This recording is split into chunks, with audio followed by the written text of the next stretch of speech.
Uma entrevista coletiva importante que a gente tinha que acompanhar. São várias as dúvidas.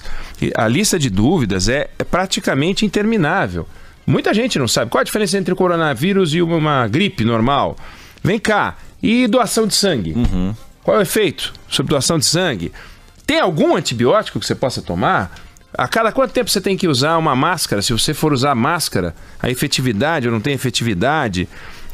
Se você receber um pacote de alguém que estava numa área e que tinha o vírus, tá, você entra no banheiro, quando sai, você na maçaneta, se alguém que pegou o vírus, quanto tempo dura o vírus? É um monte de dúvida. E a gente aos poucos, mulheres grávidas, cuidados especiais, né? Tem, não tem, enfim. A gente não pode entrar em pânico, mas é evidente que o Brasil vai passar por um grande teste. Os países estão passando por um grande teste, né? E esse vai ser um teste para o Brasil, vai ser um teste também para o governo. A gente já ouviu falar daquela teoria de que todas as pessoas do mundo, de alguma maneira, estão interligadas pelo número 6, né? Você com 6 pessoas chega a qualquer pessoa, né? Você chega a Beyoncé, você chega a qualquer um, com 6 pessoas. Kevin Bacon, não tem essa? Kevin Bacon. Você pega, por exemplo, assim, fizeram um teste, eu estava vendo aqui, em 1960. Um psicólogo americano, ele enviou 300 pacotes para moradores de alguns lugares nos Estados Unidos e tinha um bilhete dizendo o seguinte: tem que chegar na casa do Felipe Bueno.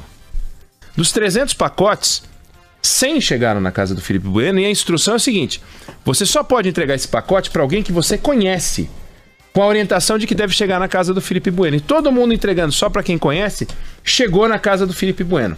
Então, essa integração que o Facebook fez um trabalho em 2016, pegou a base de 1,5 bilhão de cadastrados e descobriu que com entre 4 e 6 graus você chegava em qualquer pessoa do mundo.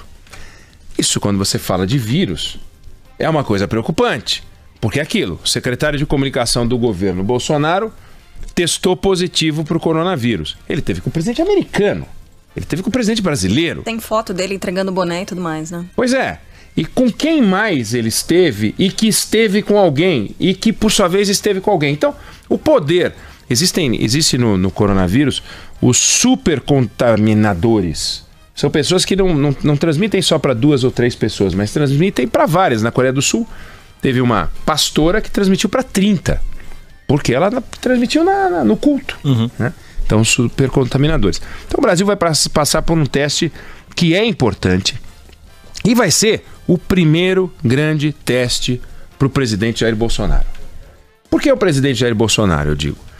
Vai ser um teste para o país, né?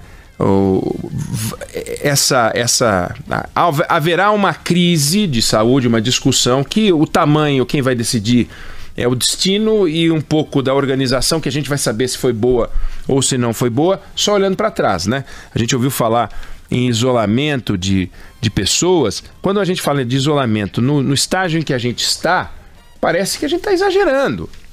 E quando fala de isolamento no estágio em que a Itália está, parece que demoraram. Então, qual é o momento certo em que você isola, né? É difícil. Você fala, não, então agora vamos falar estátua, ninguém sai de casa. De fato, você não vai ter transmissão, mas você também não vai ter atividade econômica. Um país que já reviu seu crescimento em 1/12, tirou 0,3, ou seja, já previu que um dos meses do ano não vai ter produção nenhuma. Quantos mais meses do ano vão ser impactados pelo coronavírus? Ninguém sabe, né? É uma doença que tem uma letalidade baixa e uma taxa de contaminação alta. Ela é uma doença nociva para os mais velhos. Então, vai ser um teste. A gente pode dizer, não, o governo já viveu um teste, viveu o teste da reforma da Previdência, mas ela era um teste que todo mundo jogava a favor, eu digo. O presidente da Câmara queria, o presidente do Senado queria. Agora, é um teste real, porque o país vai conhecer o enfrentamento de um inimigo, um adversário, um mal, que não dá para você fazer negociação política, não dá para oferecer cargo para o coronavírus, né? Não dá para você discutir com ele, aprovar por maioria simples, não importa o que as autoridades digam, interessa o que as autoridades fazem para poder combater. A gente não pode entrar em pânico, A gente vai superar essa crise em questão de meses, mas a gente vai ter que enfrentar essa crise durante os meses em que ela vai estar entre nós. Nós vamos ter pessoas fragilizadas precisando de internação e a gente não sabe qual é a capacidade do nosso serviço de saúde de atender essas pessoas. Uma parte importante do trabalho, e eu acho que foi interessante a gente ver, o ministro Mandetta fez e mostrou que ele tem tamanho para ser ministro. Antes ele era uma dúvida, um desses ministros de quem a gente não podia falar muito. Mas quando começou essa crise, o Mandetta virou um mandetão. Opa, esse cara ficou grandão, né? Ele ficou do tamanho da Tereza Cristina, que a gente já viu, que mostrou que veio, do Rogério Marinho, que já mostrou que veio e agora assumiu um novo cargo. Então o governo Bolsonaro, que parecia se resumir ao Paulo Guedes e ao Sérgio Moro, mostrou que tem uns caras interessantes. Esse Mandetta mostrou tamanho, mostrou que não é biografia, porque não é um concurso de biografia. O Sérgio Moro tem biografia e nem por isso ele tem um grande desempenho no governo. Ele e o Paulo Guedes eram as grandes estrelas, mas o Mandetta mostrou que tem capacidade de liderança, que tem calma e tal.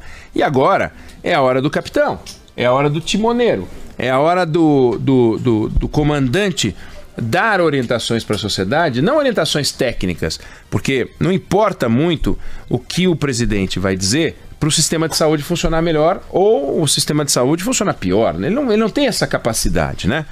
Também os cuidados que as pessoas vão tomar com a higiene não depende do presidente, mas depende do presidente uma palavra de tranquilidade, depende do presidente que ele diga para as pessoas que tenham calma, a forma como ele se coloca. Não é hora mais de minimizar e não é hora de fazer pânico de jeito nenhum. É ver que tamanho isso tem. Todos os estudos dizem que passando de uma determinada quantidade de casos,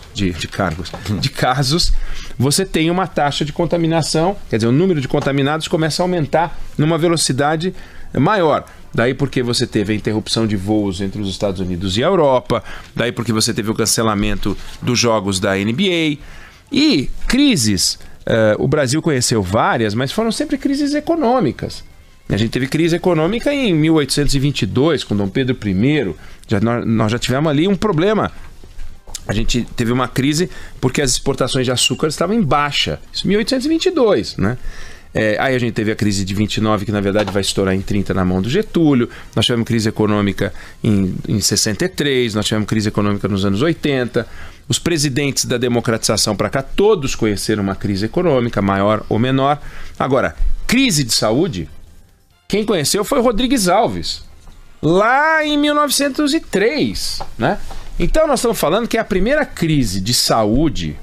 Nós tivemos meningite no Brasil, mas uma crise de tamanho grande, que pode ser a que se avizinha, se a gente reproduzir a Itália, nós estamos falando de algo que um presidente lá atrás conheceu, 1903. Então tem um lado inédito nessa história e que não está dentro dos contornos da formação de um político.